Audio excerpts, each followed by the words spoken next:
Hey, what's going on, everyone? It's Walt here from Down the Block Sports, and today I want to talk about the NHL. The Boston Bruins have finally re-signed a face of their franchise. What I want to talk about today is who they signed, how much they signed him for, and how much this helps the Bruins next season. Again, I'm Alex Walt. This is Down the Block Sports. Don't forget to like this video and subscribe to the channel for more of my exclusive content. Yes, the Boston Bruins have finally re-signed center Patrice Bergeron. According to multiple reports, the Bruins and Bergeron agreed to a one-year, $2.5 million contract with $2.5 million worth of incentives. So right off the bat, I mean, $2.5 million plus, of course, the incentives, but the cap hit is a steal for Patrice Bergeron.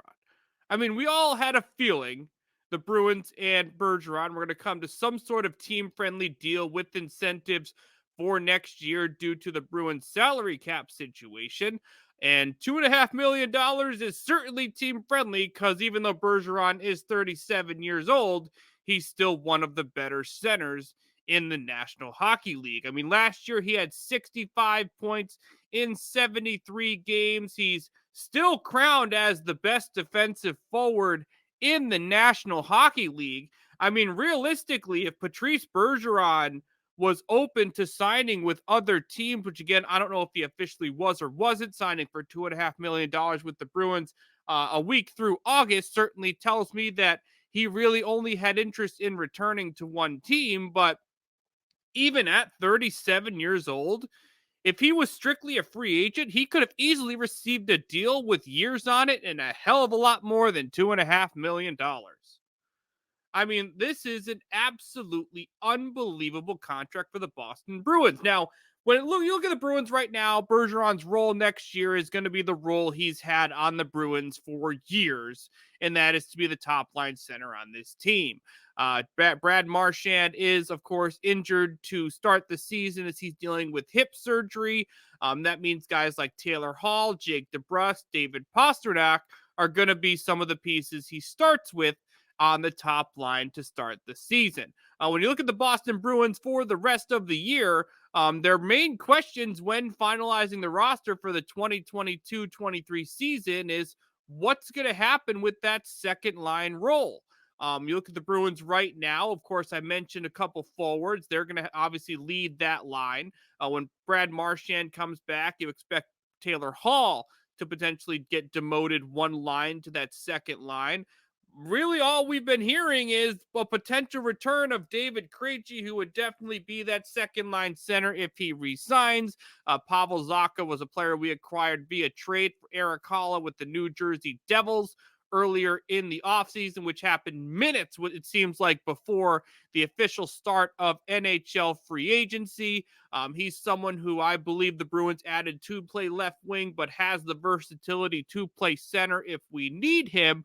But of course, what happens with that second line role is still something that is to be determined. So when you look at the Boston Bruins right now, everything looked really cloudy until they received some news on Bergeron. Having that top line center in an Eastern Conference that's only improved over this last year is a huge help for the Bruins. So the Bruins are going through some changes right now. They have a brand new head coach. They have star players injured to start the year.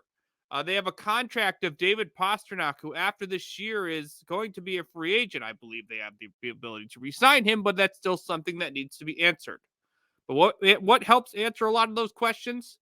The presence of Patrice Bergeron, adjusting to the new coach, giving David Pastrnak that premier center, even though he didn't play on that line last year, on this team.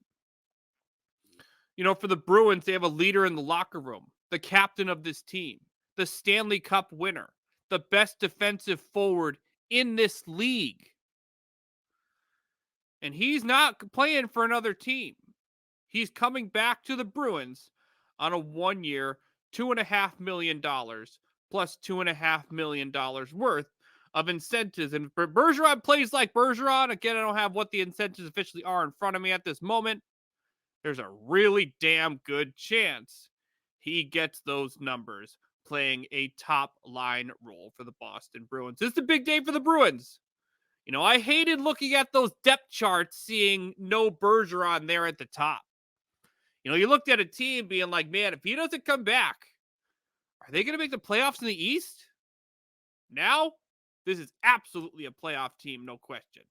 They still have some work to do when constructing their middle six. I'm interested to see if Krejci really wants to return or not, and see if they make any other moves. 'Cause I know they're getting close with the salary cap. But it's about time the Bruins did it. And Bergeron is officially back on a 1-year contract. What do you think of this deal between the Bruins and Patrice Bergeron? Feel free to leave your thoughts in the comment section below.